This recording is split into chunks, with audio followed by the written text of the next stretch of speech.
Hello everyone, my name is Carol Bennett Brown and I am the ATA Local President and PD Chair. I work at ESME in St. Albert, teaching junior high science and English. Please contact me at any time if you wish any help, you have any concerns, or you have any questions. I'm happy to help. You can also find any of my contact information on our website.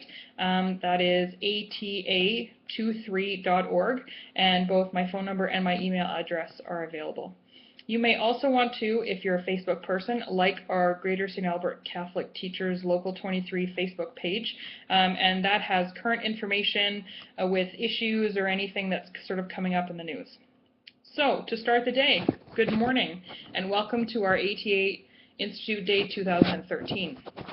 If you haven't already done so, you may want to bring up today's prayer. That was provided by Louis Kloster, Heather Tumbach, and students at Richard S. Fowler. The visual component was provided by Sean Brown, so we thank all those people very much.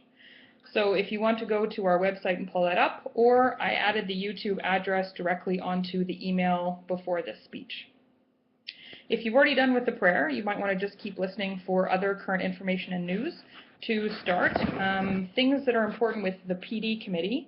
Thank you for taking part in our Institute Day, and there is a survey available on SurveyMonkey. It will be open from October 15th to October 22nd, and we'd be happy to hear your feedback.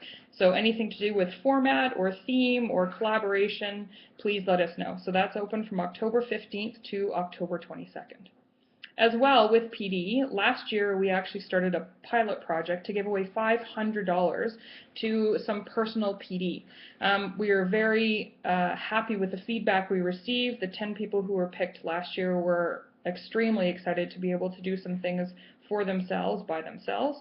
And this year, randomly drawn, we are happy to provide these funds to Jody Atkinson at VG, Billy Joe Grant at VJM, Renee Miller at Satches, Holland Eddy at ESME, Angie Boucher at GHP, Kathy Cross at Neil M. Ross, Lisa Appel at MCHS, Julie Shea-Pekoski at EMP, Nicole Wenger at JJ Nearing, and Michelle Sestito at EFJ. So congratulations to you. They've all received an email with all the particulars, and we hope that you have a great time with whatever activity you choose for professional development.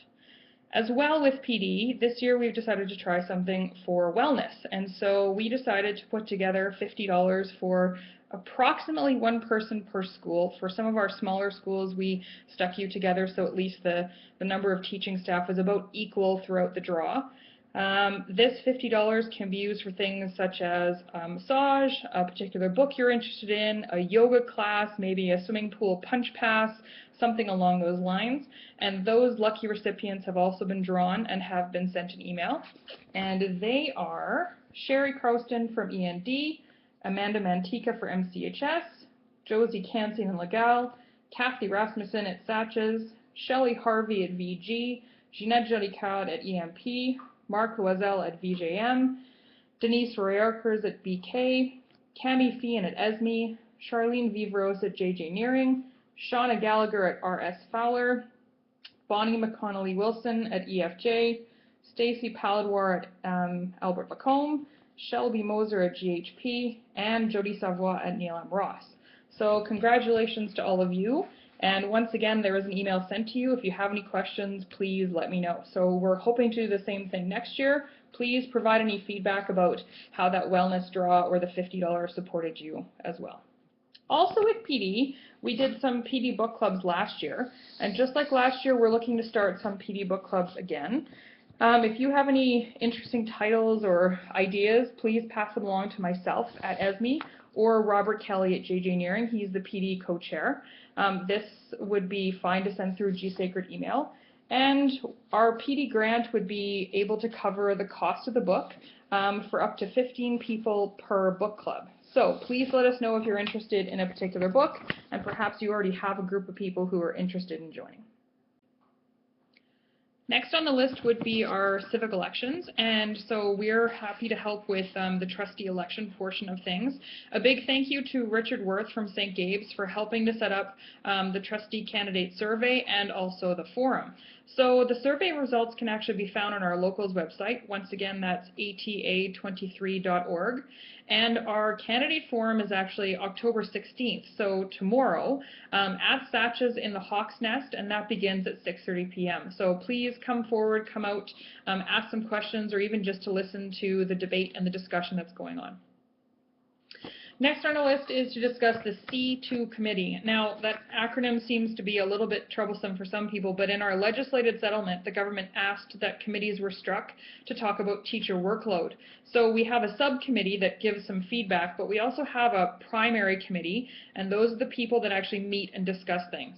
The primary committee members include Brett Arlinghouse, who's the chair, myself, I'm the secretary, and Phyllis Kelly from JG Nearing, who is the member at large. From the board side, we have Sean McGinnis, who is the Assistant Superintendent of Human Resources and Leadership Services, and he's the chair for that side. We have David Quick, who is the Assistant Superintendent of Learning Services, and Rosaline McAvoy, who is our current board chair. We also have an Alberta Education rep, that is Mark Prefontaine, and he actually used to be a principal in our district. Since the beginning of our legislative settlement, we were given an October 31st deadline to put together an initial report to the government. And so we've met 4 times since since June, and that has allowed us so far to create frames of reference, a timeline, and a survey to gather important information from our members. So the survey that I mentioned is extremely important. We're looking for you to be able to tell us what is causing extra workload. So in the legislative agreement, it actually says eliminate or modify tasks. So we are going to be handing out, sending you the questions ahead of time so you have time to reflect upon it, and then we're going to open up another SurveyMonkey site, and we would really like as many responses as possible. So to help with that, we've actually gotten permission to give or carve out some time in the October PD day where you can go into the computer lab and spend 10 or 15 minutes responding to this survey. And if you don't get to it, we do have, especially if you're away or if you're a part-timer, we'll actually have that open from October 22nd to October 28th. So please look for an email coming from Brett Arlinghouse, the chair for our side, to let you see the questions ahead of time so that you might actually think about what you would like to say. Next is our liaison committee. Our first liaison meeting is going to be this Thursday, October 17th. We have already set the agenda for this meeting, so if you have any questions or concerns that I could bring to the next meeting, please feel free to email me at carol.bennettbrown@ata23.org. And if that was too fast, like I said, my contact information is available on our website, so please go ahead and get that. Next, we should talk about bargaining. It's a pretty busy time of the year. Our deadline is December 31st. We are really hopeful that we can get things concluded for December 31st, and our next 2 dates are December 4th and December 11th. Finally, to cap off your Institute Day, we would like to offer a teacher social. The local is sponsoring that social at the Celtic Knot today, Tuesday, October 15th, starting at 3:30 p.m. And we would love to be able to provide your first drink, so perhaps you could consider that your last collaboration session of the day. We hope that you have a wonderful day with your colleagues and that you do fill out that SurveyMonkey survey about our day. It provides us with great feedback, and we would really like to hear about the content, the format, and all sorts of things. So please take the time. Once again, if you have any questions or concerns or comments, please feel free to get a hold of me through my ATA email or even on my cell phone. And once again, that's available on our website at ata23.org. Have a wonderful day. Merci.